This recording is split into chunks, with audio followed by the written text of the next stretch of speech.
Senator Hashim. Sure, thank you. Hi everybody, my name is Nadir Hashim. I live over in Dummerston. I'm glad I was able to make it out today. I was a little nervous about the snow, but thankfully everything got cleared up quite well. So I currently I'm serving my first term as a senator in the Vermont General Assembly. I serve as the vice chair of the Judiciary Committee, and I serve also as a member of the Education Committee. And outside of those committees, I'm also a member of the Judicial Nominating Board, which is the board that essentially does the hiring process for judges in our state. So I'll just provide a general rundown of some of the things that we're starting to talk about in both of our committees. And also just one thing to keep in mind is, our session is, we've been up there for about 3 days so far, and the first week or so is usually a sort of a crash course or reintroduction to the most important issues and some of the more nuances that we have to deal with. So, starting in judiciary, the Senate Judiciary Committee has agreed with the House Judiciary Committee that we'll start working on issues related to conditions of release and bail hearings, and also hold without bail hearings. And this is something that we've been hearing a lot throughout the state regarding our criminal justice system. We did have a Supreme Court justice who referred to our conditions of release as a paper tiger. And I do believe that we have to find ways to lower the amount of people that we are incarcerating, but there's also the balance of making sure that folks in our communities feel safe and are safe. So again, just we've had 3 days so far, and we've started going into revisiting what are conditions of release, what is bail, what are the details of how these mechanisms work in our judiciary system. And this upcoming week we'll also be doing a joint hearing with the House Judiciary Committee to talk about the backlog of cases. And backlog in our, especially in our criminal justice, or in our criminal docket, is something that I think is the sort of feedback loop that really just makes, well actually, I'm actually going to provide an example that I think will make things a bit more clear as to why this backlog that we have is such a challenge. So in my former career, I was a state trooper. 2017, I arrested somebody for a felony, a non-violent felony that involved drugs. That person's case concluded about 3 weeks ago. So for 6 years, this person was left in a limbo state, and fortunately for this person, he was able to get clean. He started a family, he started a business, and he was doing really well. And just several weeks ago, he's now facing the consequences of his actions. And that's a clear-cut case of somebody whose right to a speedy trial is not being provided. And in many other situations, when folks are left in limbo, they'll often end up committing another offense, and there's this sort of revolving door of these types of situations. And so addressing the backlog is another one of our priorities. And it really comes down to staffing. That's one of the problems is we don't have enough attorneys, we don't have enough judges, we don't have enough staff to manage our courtrooms. And so that's our second priority in Senate Judiciary that we'll be working on. So, and I'll move on to education here. The things that we've started talking about have to do with education costs. I've already started hearing the narrative that public school teachers are making too much money. I don't agree with that, and I've also heard that that they receive too many benefits. And what I'm trying to make sure the conversation is focused on is that we have health insurance companies that are hiking insurance rates by 16.5%, and we also have increasing costs, just operational costs, whether it's heating schools, paying for transportation, paying for private services because schools aren't able to find personnel to fulfill certain roles. And so I'm really trying to make sure that the conversation is looking at the many different factors that are increasing education costs. And we're going to be having a briefing this upcoming week with the Joint Fiscal Office to get the details about education funding this upcoming week. I believe that's going to be on Wednesday. And just a quick plug, just so everybody knows, all of these hearings, all this testimony that we have in our committees, everything is on YouTube. So you can watch everything that we do, and it's all up there, and you can see these conversations. And I feel like I've been talking for a little while, so I'll just quickly highlight that literacy is also another priority that we're talking about. We have a bill, S-204, that we just started getting into the details of, which provides literacy screeners to all of the districts in our state. And we also are talking about mental health in our schools, both for children and for teachers, and how we can continue making sure that kids have access to the counselors that were put into a lot of schools during the COVID pandemic. So, like I said, I think I'll leave it at that. This isn't a full comprehensive list of every single thing that we're doing. There's a whole lot up there. I do have a newsletter that I send out every couple of weeks, and so if you want to receive some regular updates, I'm happy to add you to that newsletter, and also carry on any conversations one-on-one to get you any more details about any other legislation that we're working on. So, and again, thank you for having me here. Thank you. Tristan, would you want to? Yeah, thank you, Nadir. Thank you, Sarah. Thank you to the Bethany and Deerfield Valley Chamber for hosting us. Appreciate everyone coming out on your Monday morning. My name is Tristan Roberts. I'm the representative for Wyndham 6, that's Wilmington, Whitingham, and Halifax, where I reside. I'm in my first term, so last year was a bit of a crash course. This year I'm going back to Montpelier, feeling excited to really represent what I'm hearing from you all, what I've heard from you this summer and fall when I've been discussing issues in our towns.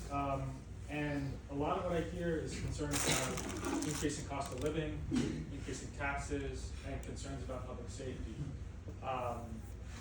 Where I have the most latitude to work on that is in my committee, which is House Corrections and Institutions. And we're really struggling there because I think as Nadir alluded to, we would like to incarcerate fewer people. We recognize that our correctional facilities are outdated, they're punitive, our newest ones are already outdated, and basically we're warehousing people without giving them anything to do or meaningful rehabilitation. So it's not an effective place for our 1,300 incarcerated folks to be residing. Counterpoint though, I would say we could incarcerate more people if we did it better and made it a safe, restorative place to exist. We have people in our communities that are struggling with addiction, struggling with identifying positive ways to contribute to the community. I've been to correctional facilities such as in Maine, where there are women residing in a reentry facility in Wyndham, Maine, who are receiving job training. They're building up, they actually have jobs that they go into the community on a daily basis to take part in. They're building up savings accounts. They're going out, they're going to be released with credentials where they can contribute to their community. Vermont is, I think, a very compassionate state. Our infrastructure has been outdated when it comes to corrections. Another concern in my committee is our school infrastructure. The House Education Committee is currently looking at the statewide assessment of school facilities. And I don't have to tell you, they're dated. Our state hasn't invested new money into school construction since 2007. And we currently have, depending on how you look at it, maybe $2 billion worth of outdated infrastructure. Excuse me, $6 billion. I thought $2 billion was scary enough, but just keeps going up. For reference, Vermont does a 2-year capital construction bill that comes out of my committee. And the amount we spend in that bill is largely based on our bonding capacity, which is established by the treasurer and a panel of experts at the state level to say we have a very high credit rating, and we want to maintain that rating so that our borrowing costs remain low.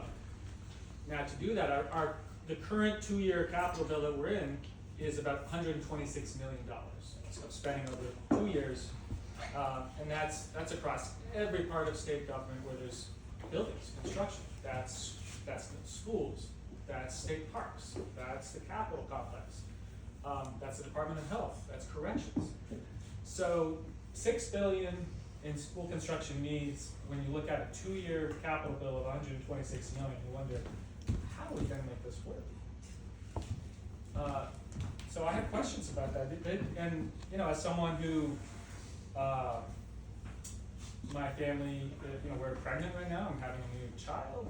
I'm excited about the future. I'm investing in Vermont, but I have big questions about sort of how things are going to work.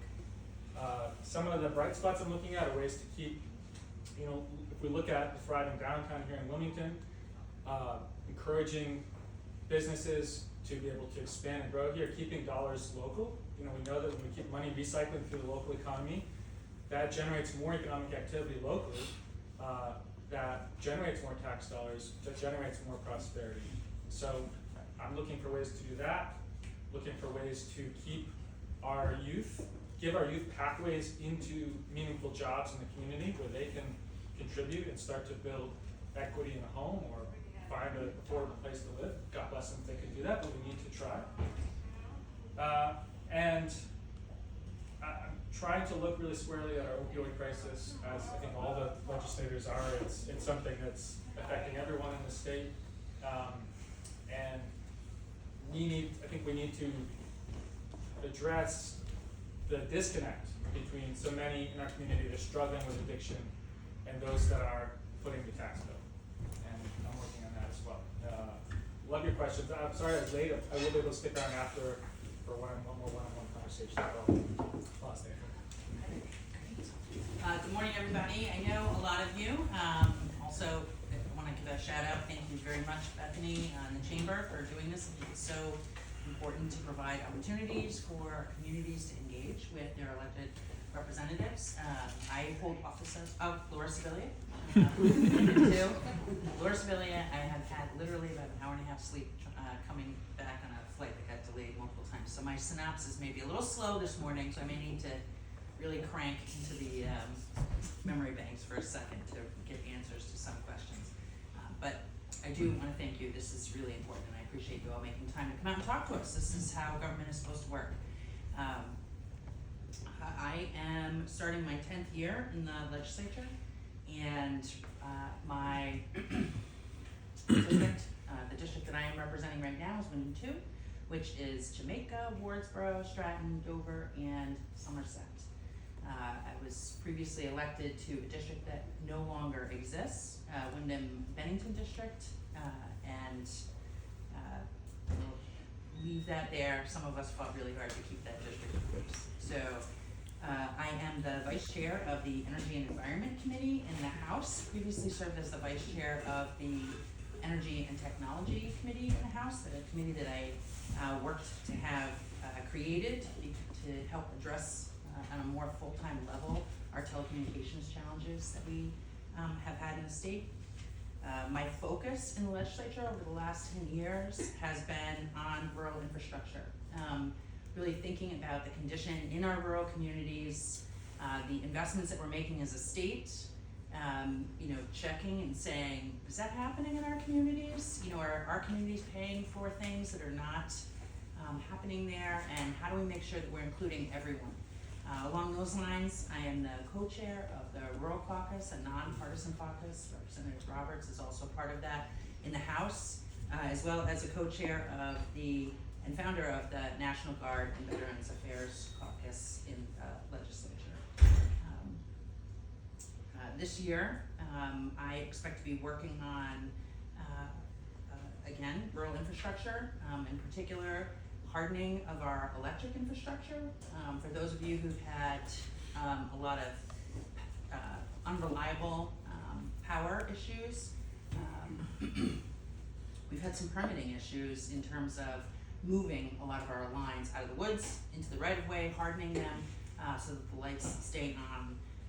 and I think we've all had a number of meetings with our utilities and communities, and we've seen some progress, but it's a very significant issue for our state as we're seeing stronger and stronger storms more frequently with a lot more water in them.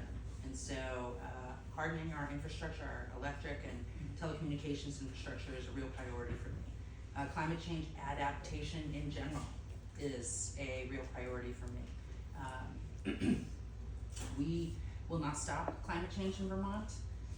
However, we will be affected by the actions of the world to slow down and address and mitigate climate change, to reduce emissions. These things are affecting the energy transition. We will not be able to avoid that transition, and we certainly can't avoid the weather. And so, I spend a lot of time thinking about that. How do we make sure that our communities are safe and that our people are not being left behind, and that they're able to keep the lights on, drive their cars, etc. I do want to invite folks. I send out a weekly newsletter, try to do that Fridays before I leave the State House.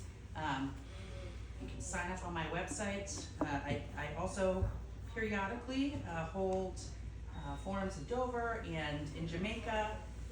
Senator Hashim, Senator Harrison from time to time join me, and we'd love to see you. There's often not a lot of people there. Sometimes we talk amongst ourselves, which is also fine. We start, trying to figure out how to solve problems. In my committee this year, I expect that we will be taking up issues related to river corridors, wetlands, revising Act 250. I am pushing extremely hard to take up issues around consumer protection in telecommunications. We have the largest public infrastructure project since electrification happening right now in Vermont in terms of the build out of broadband. It is every year there's $500,000 of lobbying from national telecom companies in our state working to undermine that and ensure that it fails, and also not really want to be accountable for the product that they're providing. We also have the sale of CCI, which is consolidated.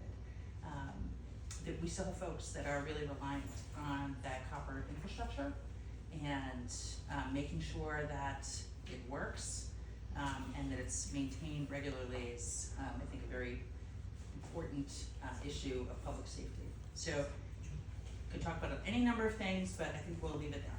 So, thank you again. Okay, thank you, everybody.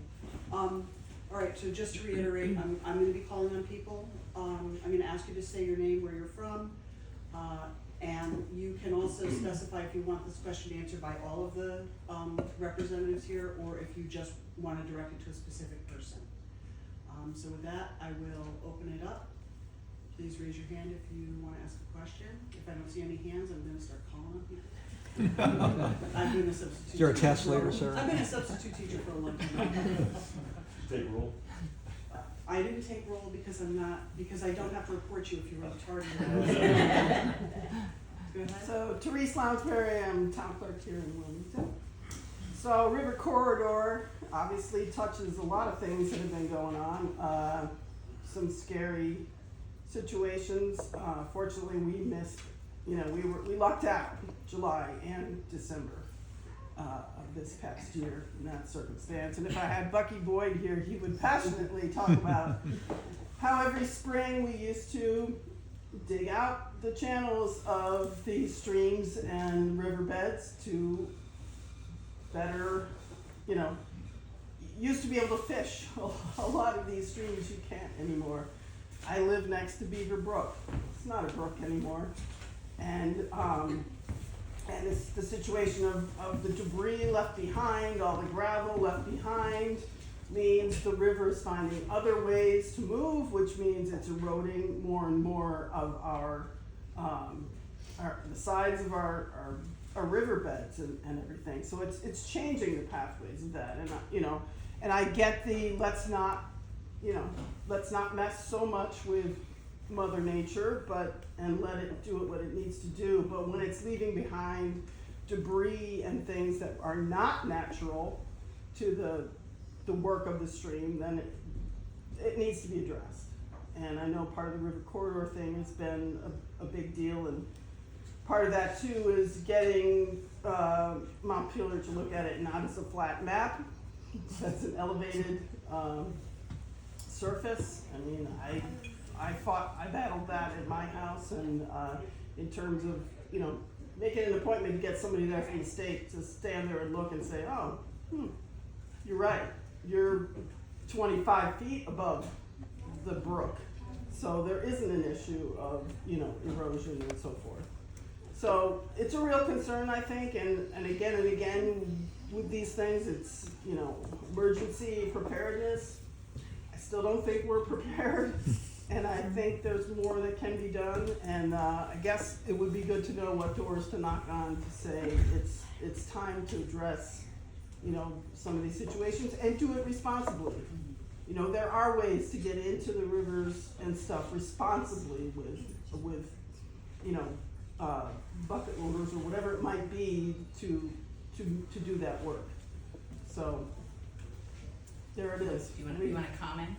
Yeah, what would you like? I think I heard the question of who do we talk to? Pardon? I think I heard the question of who do we talk to? Exactly. Where do we reach Where do out we at get the that? state level? Where do we get that message? So this will definitely be taken up in my committee. It is a long-standing issue of major interest of my committee chair, who is a scientist and a river scientist. It is also a long standing issue and priority of the executive director of the Wyndham Regional Planning Commission in terms of how rivers flow. I can tell you, so Wayne, and so you can monitor, as Senator Hashim said, you can monitor every hearing that's going on. You can ask to weigh in, you can ask to testify, you can write to our chair. One of the other issues, I think, that is that I'm concerned about in terms of this is a climate change adaptation, more water. We're going to be seeing this over and over again. How do we deal with water?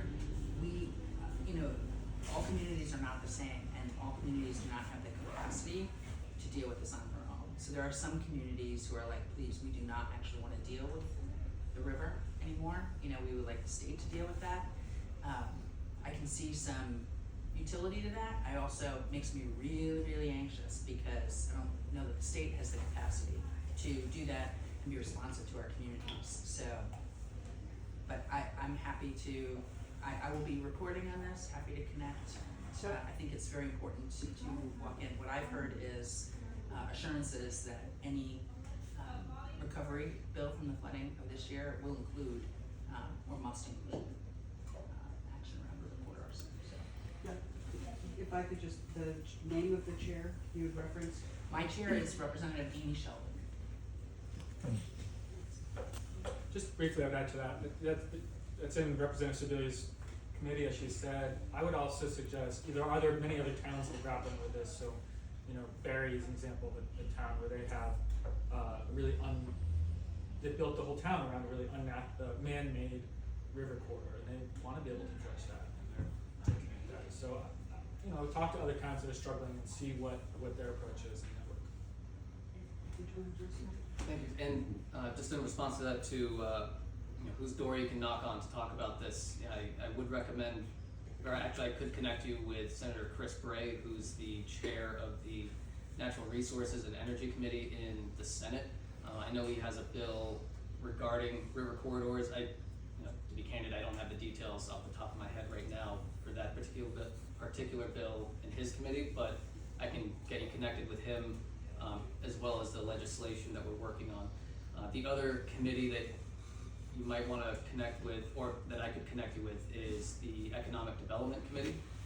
This upcoming week, they're actually planning to take testimony from folks who were affected by floods, and also folks who were involved in the recovery and rebuilding process after the floods. So, and I know that's also kind of in conjunction with the House bills that are happening right now. I know a lot of the House bills are dealing with flood recovery and mitigation as well, and so I know that they're trying to work together on that, so I can connect you with them. Thank you. Thank you. Sure. Yeah, I have a question. No, your name? Oh, Abby Crosby, Whitingham. Thank you. And I have a question about relating to rural caucus. At the Whitingham town meeting last year, everyone who spoke about S5 when Tristan was there spoke against it. No one spoke for it. And it still flew through. So I wanna know, why are rural communities ignored? And what are the next steps in that whole disaster? Is that for me? Yeah, I think you're both on the rural I can caucus, speak to right? that, but do you wanna? Well, I mean, it's my bill, so. Okay.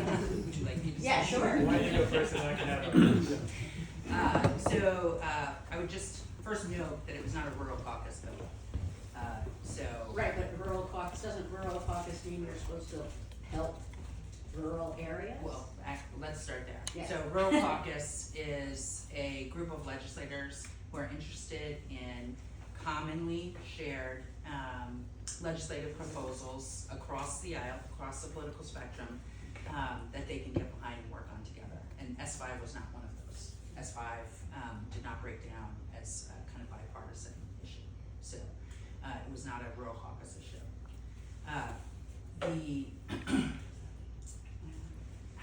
What's that? Yeah, so I guess there's gonna be a follow-up question, because what does rural caucus do then? Can you say what S5 is? I'm sorry. Sure. S5 is the Affordable Heat Act, and it was renamed at the request of some of our legislative leaders. It was the Clean Heat Standard, which was vetoed the year before. And what it is a means of looking at a systemic,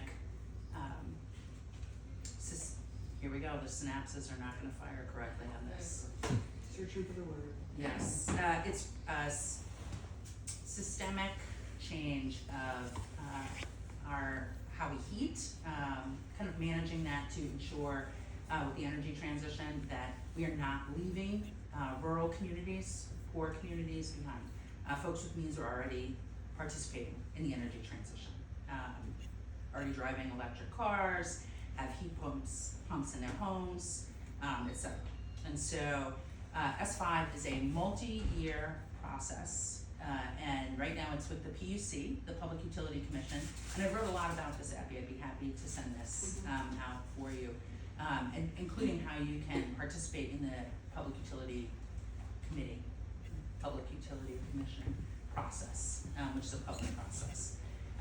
We asked them to come up with rules around this, around the Affordable Heat Act, and it will be coming back to the legislature next year, where we will have a decision to make about, is this feasible? Is it doable?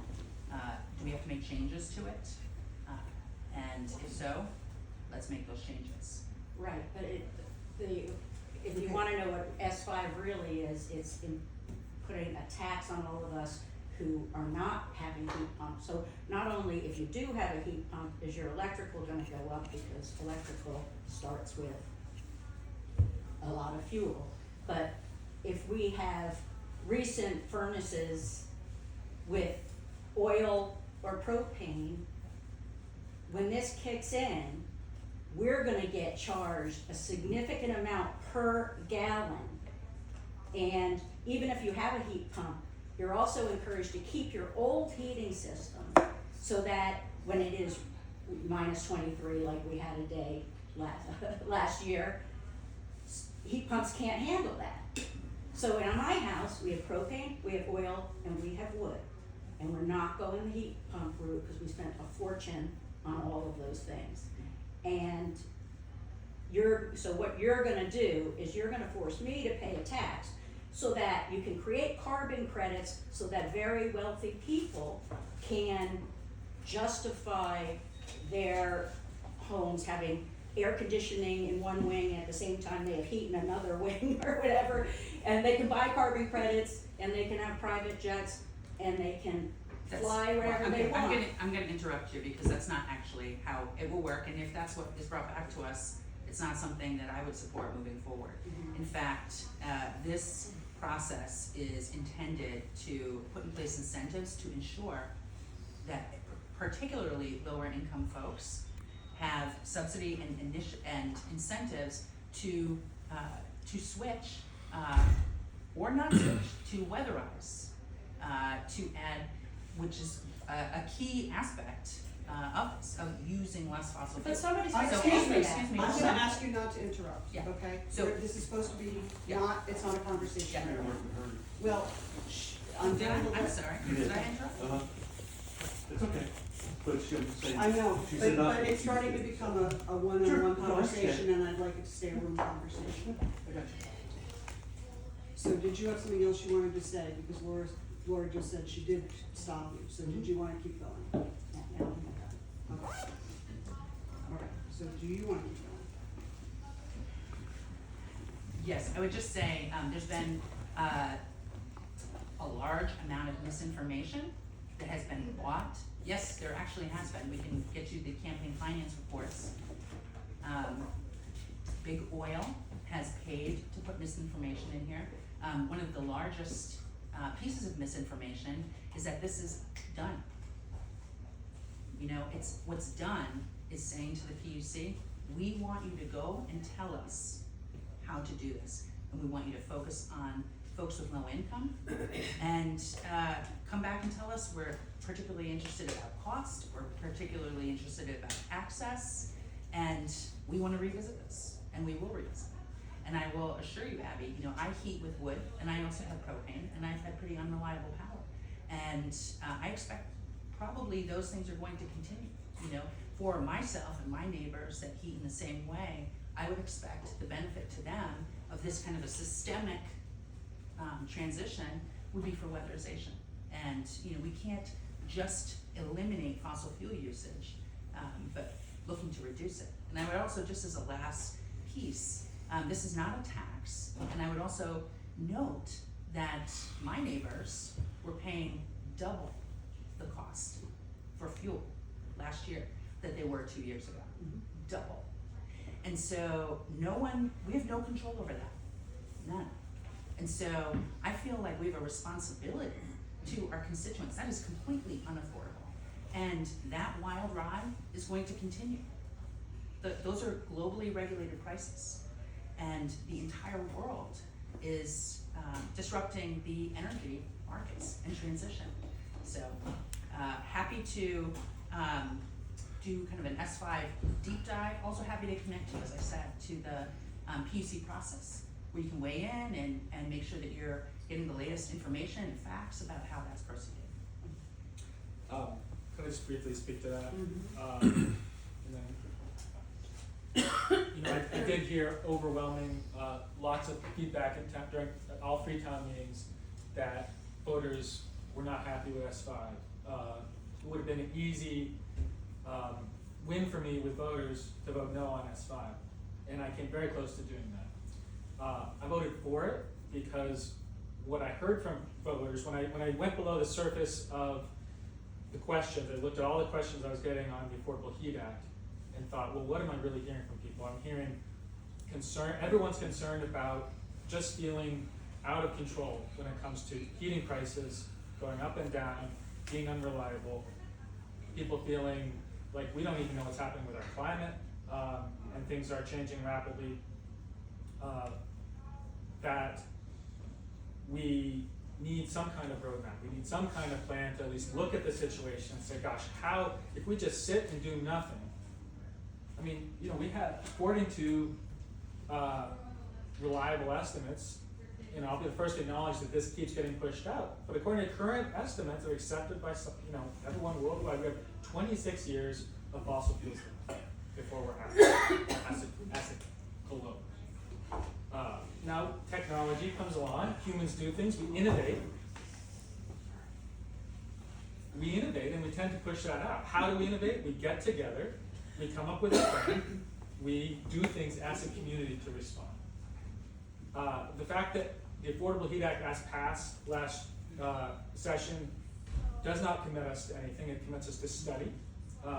We have an election this November where the entire makeup of the legislature could change, and you could have a group of legislators in January that want to take a different approach. I really like that. I like that it's a study. I like that we're talking about it. Do I like, if today you said, you know, this is gonna happen today and all these folks are gonna be taxed in the way you described, I'm an absolute no on it. If I was a yes on it, because we need to talk about it, we need to think. And I think one thing I did, when we were at the Whitingham town meeting, I mentioned how this act takes away our freedoms to choose how we're gonna heat our homes, to make decisions, to cost-based decisions. It takes away freedoms of Vermonters. And if government would just stay out of it, we'll figure out the cheapest way to deal with our homes. Our homes. So if I might, I'm gonna just jump in now because this is another piece of misinformation that is out there. It absolutely does not impact your ability to choose how you wanna heat. You know, if you still wanna heat with oil that is double the price that it was 2 years ago, you're gonna be able to do that.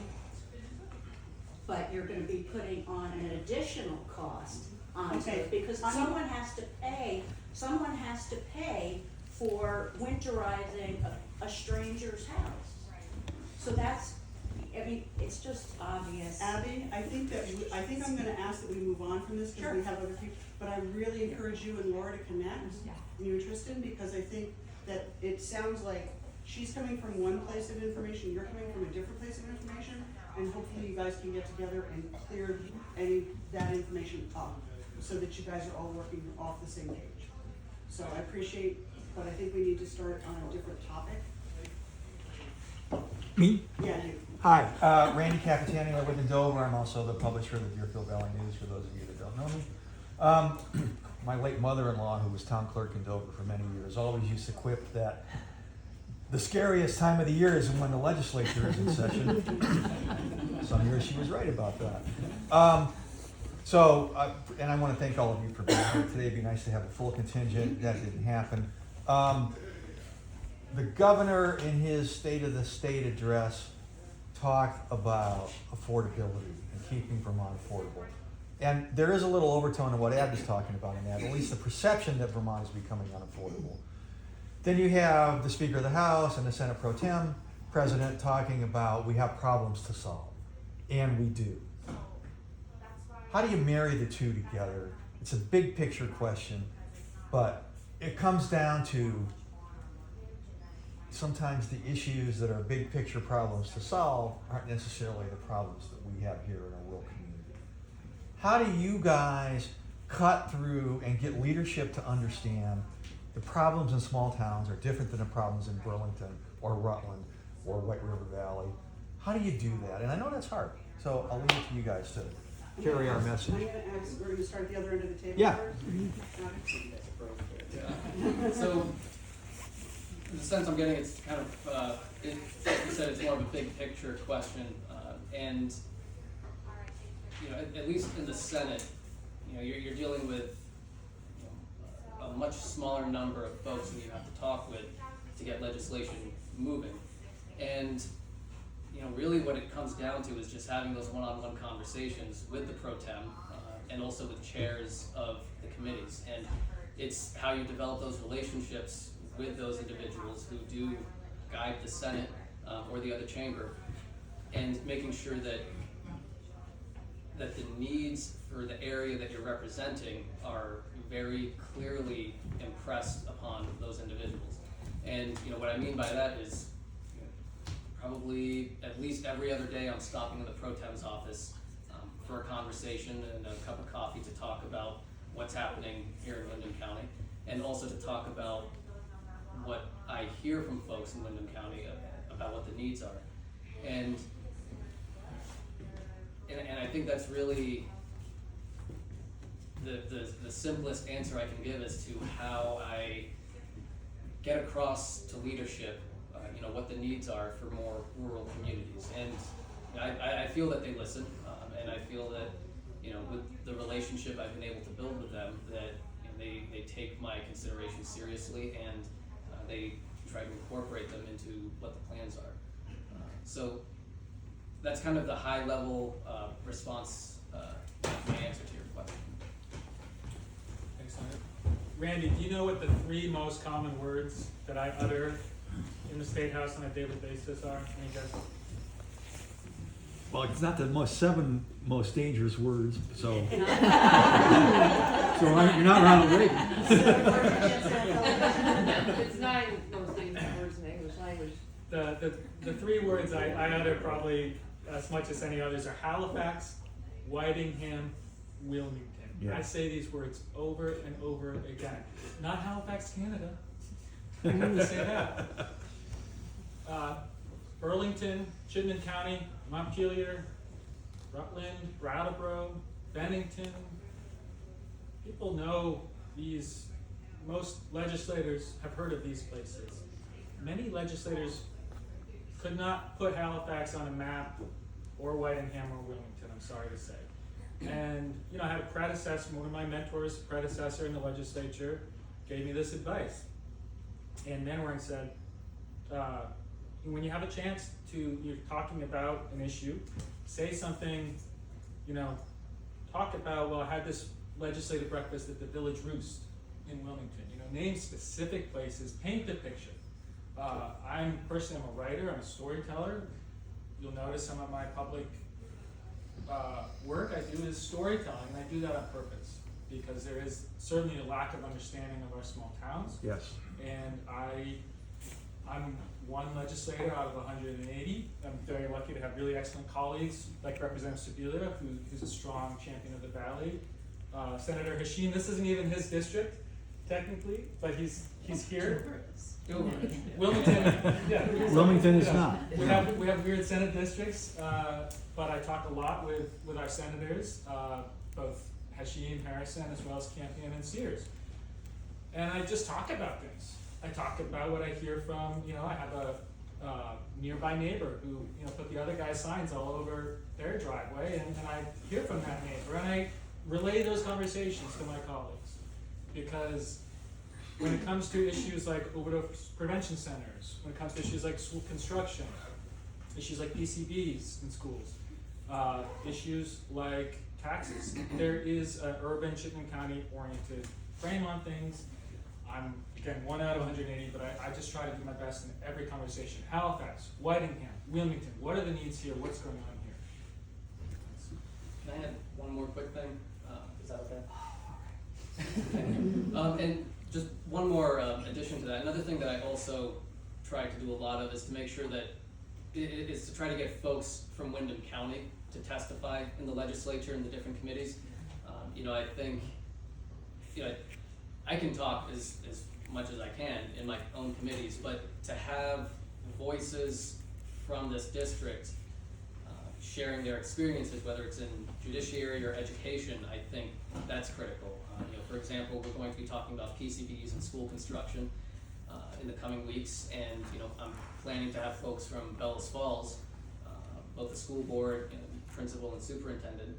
My hope is to have them testify in education, and you know, share what that process is like to go through the testing and remediation for PCBs, and I apply that same approach to really all the issues in the committees that I work in, is to try to make sure I'm getting folks from this district who have experience in dealing with whatever topic we're talking about, testifying about those experiences in those committees. You know, Randy, I will say this is something I am thinking about a lot coming into the session, and actually I'm pretty frustrated in this moment. Affordability is a huge issue for all of us. You know, we think about property tax, any number of things. It's a huge issue. And I really appreciate the governor's just consistent all the time, that is the issue. But, however, he also has all of the tools for government, whether or not he staffs those tools, or is willing to, you know, shift those tools around. Government's job, you know, I just wrote an op-ed on this. You know, in my opinion, my job is there to represent the interests of my constituents and make sure that we are solving real problems in Vermont. And in order to solve problems, you know, all 250 communities, you know, that's not the most efficient or cost-effective or quality way necessarily to get things done. And so You know, how do we, if we want to save money and we want to solve problems, we've got to set out that as our intention, and we need agreement. You know, we're told the most popular governor in America, Republican governor. I'm a fan of him myself, even though I get quite frustrated with him sometimes. You know, and we've got a super, I'm sorry, did you say something? Did you say something, sir? Oh. You know, and then we have a very blue state and, you know, overwhelming supermajorities in the House. You know, it's a little more challenging right now to find that balance. But I think that is the tension. You know, how do we keep costs down and also solve problems? And we're looking at some massive problems. Climate change adaptation is a massive problem. The energy transition is a massive, it's happening around us. So we can choose to ignore it, but that will subject the least among us to face that with no supports.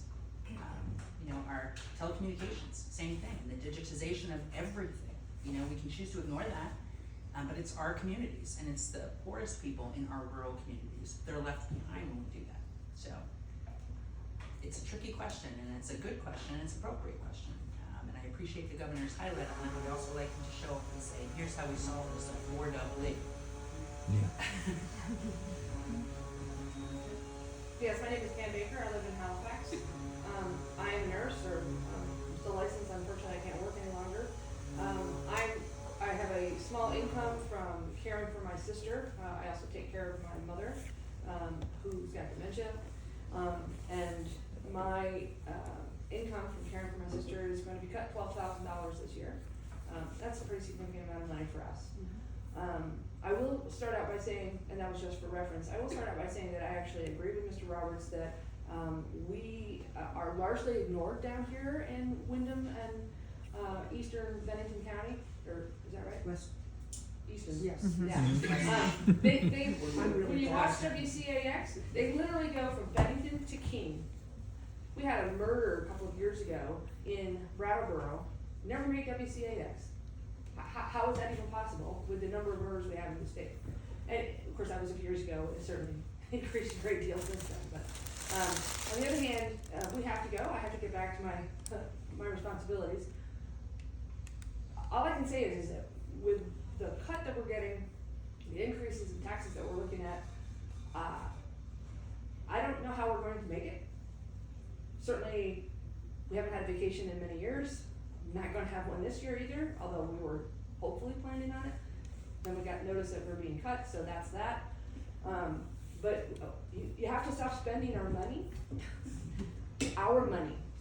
and you have to be more fiscally responsible. You have to understand where money's coming from. I don't get that impression from the legislature when they do things. I can't speak to a specific thing because, quite frankly, there's just too many of them to talk about here. But it's our money. And it hurts when you take the money away, and I can no longer afford to do anything. I can't even afford to rent movies because our entertainment budget went first. So we don't even have the pleasure of, looking at movies anymore because you can't afford $6 a pop. So those are the things that are impactful to us. We have things in our home that can't be repaired because nobody will come out and fix the thing that we can't get to because we don't have that lift because the roof is too tall, nobody can do it. And then we wouldn't even talk about the fact that you can't get a contractor to come out anyway, that's a different story. But we're all going down the tubes fast, a lot faster than people are recognizing. And this is frightening, makes me angry. Both my husband and I served in the military for a long time. And it's very disturbing to us. And thank you for your time. Did you, I'm not No. trying to be, did you There was want to no ask a question. specific question? You I was just wanted to telling get our that out? representatives. I appreciate that. Get No, I stuff just wanted to together. make sure I didn't miss something, but that's Nope. all. And unfortunately, I hate to say something and get up and go, but again, I have responsibilities I actually have to get back to. Dine and dash. Thank you, I'm so sorry. Thank you, Ms. Baker. We appreciate your time. Did Have a anybody good day, here everybody. want to address I what just- you, I mean, I know you have to leave, but Yeah, I just wanna it's say being that, recorded, so you can always listen to the answer. we have with COVID, the cost of things like construction materials, many, goods that we rely on went up 20% or more overnight, and has not gone back.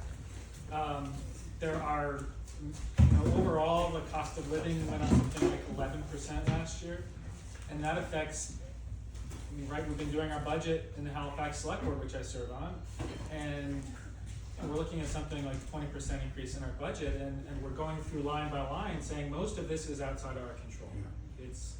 It's wages, it's health insurance, it's just the cost of commodities like gravel and sand and salt, and paving.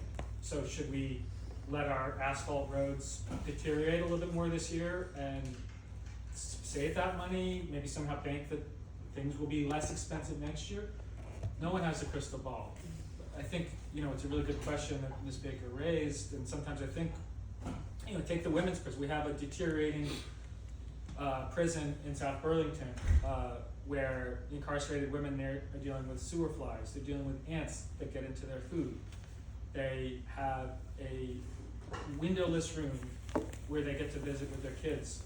If the kids and their, whoever's caretaking them want to brave coming into the facility, which they often can't do because visiting hours are shut down because it's too crowded in there, and COVID numbers increase and they cancel everything. So we do have a constitutional responsibility as citizens to fund a correctional system, to fund a judiciary system, to fund an education system. So, how much of your money should go towards that? How much of your money should go towards that? That's the legislature and governor decide that together. It's not an easy choice. I certainly recognize my family is struggling with cost of living increases. I know all of us are. And these are not I'll just say these are not choices that we're taking lightly, but I'm personally taking lightly. And I thank you for your input. I'm gonna get to you guys, I just wanna see did you wanna say anything, or we're just? Yeah, I can just respond generally. I mean, the issue of affordability is one that's also at the top of my mind, and each request or idea that carries with it a price tag, is not something that's made lightly. It's not just, let's just throw money at it and hope for the best. For example, my top priority that I sent over to the Appropriations Committee is the creation of 2 new judge positions, which does carry a price tag of $500,000. But I'm also looking at the fact that our judiciary is in such a place that folks are starting to lose confidence and lose trust that our judiciary system is going to address situations of violent crime or property crime or civil cases as well. And the creation of these 2 new positions, based on my conversations with the Chief Superior Judge, is something that is going to substantially help with that. And so, it's a cost-benefit analysis process that I know at least I go through, and I know many of my colleagues go through as well when we're making our requests to the different committees that do handle different parts of the budget. So. We haven't heard from you yet? Laura Stevenson. Laura Stevenson? I just wanted, I'm sure Pam was talking about her mom, taking care of her, I just wanted to present that. From other side, I had heart problems this summer, and I thought my first thought was, my God, how am I gonna get through the winter? Alright, well, I haven't figured it out yet, and I've been trying. I started when my husband was sick 10 years ago.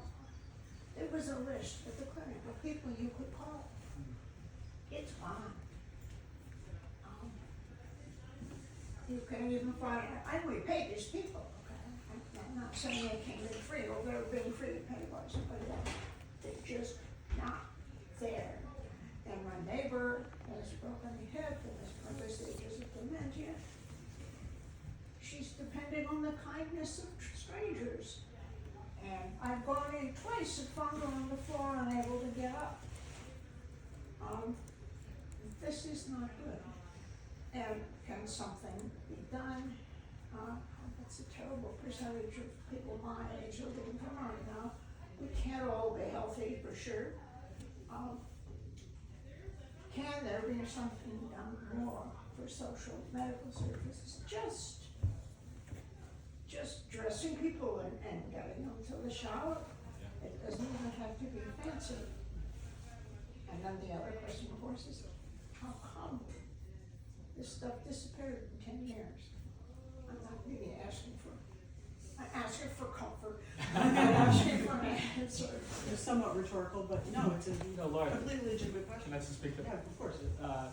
Thank you. I spent a lot of my summer calling every dental office in southern Vermont to say, do you take new Medicaid patients? Because I had a constituent that couldn't, their provider retired, they got dropped, they couldn't find any Medicaid provider for dental. I've spent quite a bit of time working with Tina Thurber, the home healthcare agency here, we had a major nursing association pull out of our region, and yet our local agency, willing to step up and do it, can't get paid through Medicare. What's up with that? I've spent hours on the phone, in email, back and forth with the appropriate people in the Scott administration, asking them what we can do about this. There's a lot of regulations and paperwork, and it's complicated. Simple answer is we're aging out. People are retiring, and not enough kids are being had, and those kids aren't sticking around. So, big picture, I think we need to look at what's working in our society, what's working, and accentuate that, provide a hopeful future for young people that they can be involved in Vermont, where they will take jobs like nursing, dental assistants, correctional officers, public safety officers, we badly need. We have a 25% vacancy rate in Vermont State Police and many other state agencies. This leads to a creeping sense of fear and despair that I think you're giving voice to, and I am very upset by this, and I don't have answers, but it's something I'm trying to look at every day in the state house. I would just, so I think what Tristan's working on in terms of Medicaid rates may help some here locally, but we are seeing this across every sector. This demographic shift and shortage of workforce, and it's not just in Vermont. It is in many other states.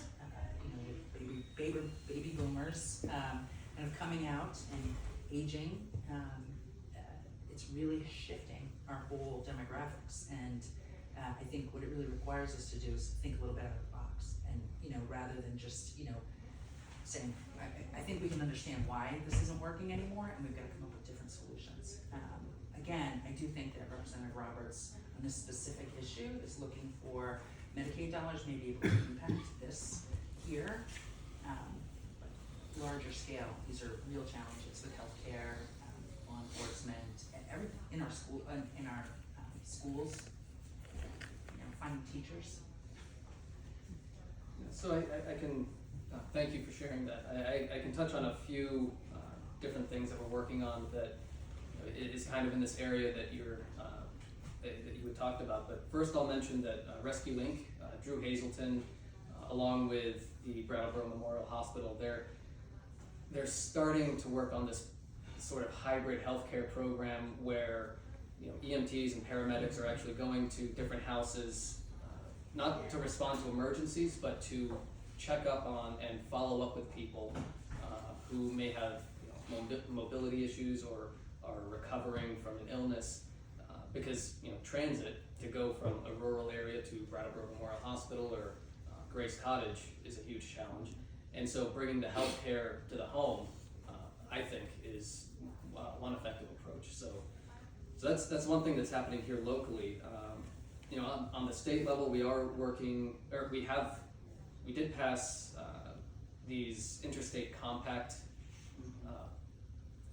systems, I guess you could call them. Basically, where we've done it for psychologists, and right now we're working on it for social workers. So, not directly in nursing or dealing with doctors, but it's moving in that direction. But basically, it provides reciprocation for out-of-state licensure. So if somebody's a psychologist in Massachusetts and their credentials are equivalent to what we would require in Vermont, they can very easily transfer those credentials here to Vermont and begin working instead of going through a much longer process to get relicensed. and we're trying to do that for social workers this session as well. We also do it was last session that we worked on student loan repayment for nurses who go through CCV, and providing student loan repayment for each year that they stay in Vermont after they've graduated and started working as a nurse. So those are some of the things that we've been working on in that area. Lisa, have you? Lisa Sullivan in Wilmington. I just had a quick question, Tristan, as a follow-up for what you talked about in your opening. Talk a little bit about school construction and what the state's responsibility we believe in on that, because I'm not up to date. Thank you. In 2007, the state began a moratorium on new school construction projects. There was existing projects that were still funded through 2016. Okay. Since 2016, there's been basically no state funding for school capital construction. The House Education Committee and the Senate Education there was an assessment that was done of, let's look at, we know that this is a problem, we know that our infrastructure is aging. So an assessment was done. There was also the related PCB assessment. So together we have, between those two studies, we have a huge amount of information now on the state of our facilities. And at this point, those committees of jurisdiction are simply looking at that and saying, what are we gonna do? So what are we gonna do? Don't know. I think the capital bill, as I mentioned, is sort of the place where that school construction funding has come from in the past, but that money has many needs. We had just the ServPro bill from flooding in the Capitol complex this July 10th came to $24 million. Just to clean up the bill. Now there's a $40 million insurance policy, there's FEMA reimbursement, so there's gonna be help out there. But right now, all those buildings that were flooded, all but 4 of them are up and running on temporary 90-day permits, because they all need to be rewired. Everything that was flooded, they're working remarkably well for having been flooded, but they need massive upgrades now. So, frankly, it's a little overwhelming to look at all these capital needs, and there is no roadmap right now. It's just what the committees are working on. I think that basically brings you up to date with where we're at. If I could just add something real quick, there's also the School Construction Task Force, which was tasked with meeting over the summer, and they have a report that should be coming out, I believe, January 15th. And if you want to give me your email after this, I can make sure you get that report when it comes out. I will just say that, of all the things that we are handling in the legislature this upcoming session, school construction and PCB remediation is honestly the thing that keeps me up at night in terms of the challenge that's ahead for that. So I will just note, and for my colleagues, that when that moratorium passed, I actually was on the phone with Lisa's husband, who was leading a consolidation effort and trying to get funding. And then we ended up having to pull it together ourselves here in the region. And so I'm sure that Lisa's feeling a little salty about this funding. And I will tell you, I bring that there. I think the cynical part of me says that we are even having this conversation because Burlington High School needs to be replaced. Thank you. Yeah. Thank you. But the upside is we're at least having the conversation now.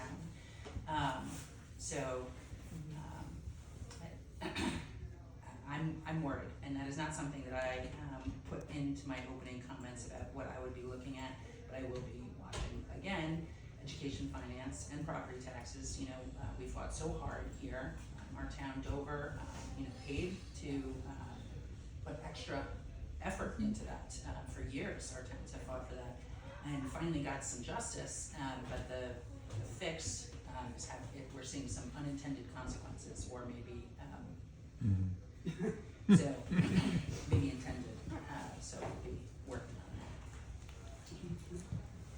on that. Thanks everybody for being here and talking about what you do. It's really fascinating. and I don't know that I'd have the patience Excuse me, to, I just need to ask you to oh, say- sorry, Meg Streeter, Wilmington. We don't all know. No, I know, sorry. Especially when I read, and this may be not correct, but I read that someone had proposed a bill to ban garbage disposals. I was like, oh no, but that's just a digression. That was somewhere in Vermont. It may not have made it to an official bill. Yeah.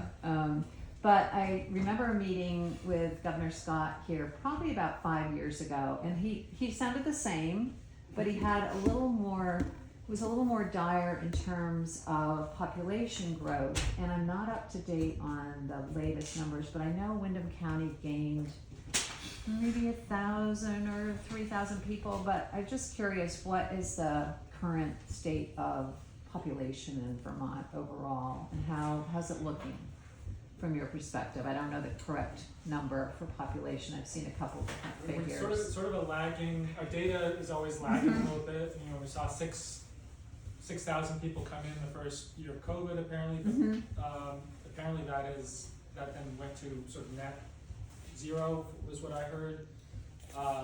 It certainly seems that a lot of people that come are keeping one foot in where they came from in many cases, so They're not we might be residents. seeing more presence sometimes, but not more residents. You know, people sort of select their residence strategically for tax reasons, which is an issue the governor has highlighted and I think is important to consider. Overall, our demographic is aging.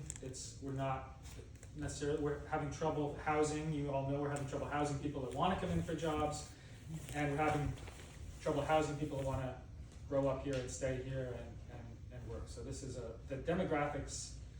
Some people say we need to bring in 200,000 new people to Vermont. That's kind of how that's how we can get the state working. And that would certainly be a big lift for a lot of reasons. But just the demographics are a challenge for Vermont and many places in the United States. Well, we'll get this data for you, Meg. We Okay, know right just where to find curious. it. But in my year-round job, working at the Brattleboro Development Credit Corporation on long-term regional strategies, Jen Stromson in our office has good data in terms of household size. So we are seeing more people, but definitely a much smaller size, as you know, contributing to the housing crisis. I don't have the population. Well, look forward to hearing what it is. Yes. Thank you. I could say from a registered voter situation in Wilmington that our numbers are pretty much the same. Similar, yeah. Yeah, any gains we get, we then have transfers. So, Senator, did you want to address this? Sure, just briefly, I mean, I concur with everything that's been said so far. If I'm recalling correctly, I believe our population grew slightly. The population of folks over 60, I believe, is what has increased, but the issue is that folks between 20 to 30 has decreased slightly. Does that sound right? But again, I'm sure one out of the three of us will get you those numbers, but I do think that housing is one of the biggest challenges if we're trying to increase our demographics. I mean, you know, I still have plenty of friends from Massachusetts who, you know, where I went to college, who want to move to Vermont, but it's close to impossible if you're, you know, in your 30s and just trying to find a place to live here. Thank you. All right. Yeah, I'm Ian Campbell, in Dover. So my family is one of the transplants, right? We're we were three, now we're four of the new ones that have bumped up the numbers a little bit. I'm curious because, you know, like when we moved here, we were in Colorado before. We moved here, and my wife, who was working for a company, was very able to avail herself of a grant for people moving here. But for somebody like me, who is essentially, I mean, now I'm quite literally a gig worker, but before I was, you know, I'm a business owner, and so I have, you know, like I have a business, and those types of things weren't available to me. And it seems to me, based on all the conversations that I'm having, that I've had with people like me are exactly the people that are trying to be attracted to the state, which seems beneficial, in particular this area. Things like the fiber and whatnot are huge, obviously, and go such a long way in doing that. I now have better internet than a lot of my friends in Colorado, which is saying something. But you know, as far as other things that are meant to attract people to this area, because I mean, you like coming from Colorado, there were $500,000 homes that were 1,800 square feet, of which 900 square feet was finished, that were going for $800,000 cash when we were looking at places and staying there. So all of a sudden, places like this become really, really, really attractive, right? Because you know, they start to look, you know, it starts to look a lot more affordable. I guess my question is, what types of things are available or maybe being done to help attract more people that are being kind of priced out of other places? To say, hey, listen, we're here too, and you know, we want you here. You know. So I Sorry, it's an easy question. But. No. Actually, let's see what my colleagues say. But Yeah. I feel like that's been an issue we've been working on regionally here for a long time. How do we bring more people here? And in this moment with the housing situation, such as it is, it feels like everyone has said, okay, we have to shift right now in this moment, even though we need, you know, more teachers and gig workers and taxpayers and kids in our schools, because we have to have housing, and so we've got to fix this housing issue. So that's what I would say is kind of the number one priority, my sense, at the state level right now, if you will, in terms of bringing more people. I apologize, I'm gonna ask you guys to be kind of quick, because we're basically out of time, but I wanna give the people who have their hands up a chance to ask their questions, so.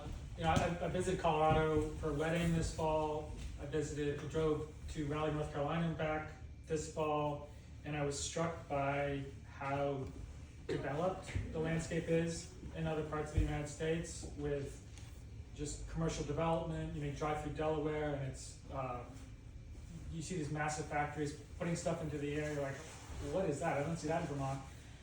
So on the plus side, we have I think a very well preserved, beautiful landscape, great quality of life. You know that.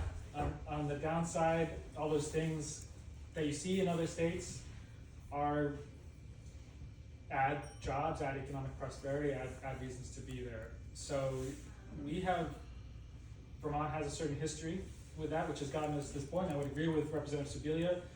Just building more housing, I think working on some of our issues like the opioid issue is key to sort of keeping our communities strong, just accentuating and strengthening what makes us love Vermont, and just making it more feasible to reside here.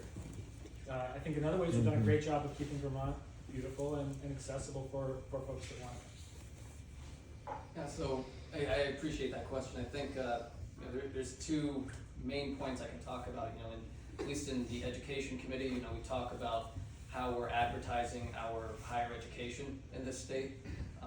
You know, compared to New Hampshire, I think New Hampshire advertises their universities with a budget that's 10 times more than what we put in for how we advertise, you know, UVM and you know, CCB and other colleges that we have here. And you know, along with that, you know, the other point is advertising our lifestyle, how we live here, and you know, getting across that living in Vermont is just it's a great thing to do. I mean, it's healthy, it's enjoyable, it's relaxing, I mean, there's a lot of great things. I mean, when I first walked in here earlier this morning, somebody asked me why I moved to Vermont, and you know, I said when I was 19, I was visiting UVM, and when you know, I drove through the state and you know, just explored different areas, and I just fell in love with Vermont, and you know, ended up finding my way here. And so, yeah, I know we want to wrap it up, so I'll just leave it at that. But thank you for the question. And I'm just gonna weigh in because I participate with the planning commission in Dover. And the housing section is a huge part of what we're looking at. And the state has given more latitude now in terms of density and in terms of accessory housing, and reducing some of the requirements for parking for residents, which is one of the things that kind of binds us from being able to move forward in some cases. So the housing is being addressed, it's just not one of those problems that's gonna get fixed fast, but it's definitely on everybody's plate at this point. Yeah. And just one other thing, so the chamber, in partnership with Bytown Marketing, just received a grant from the Department of Tourism to attract new people to live here that are, workforce, kind of that target demographic that we really need. And obviously housing will be a super important component of that, but I know the towns, are working very hard as well to address that issue. So I think it's definitely a top priority, not just at the state level, but at the local level too. So there was another hand up, is it something you're gonna let it go? Awesome. Okay, so we are over time, but I wanna thank everybody for coming, and thank you for all the questions, and thank our legislators for coming down here, some of them very well.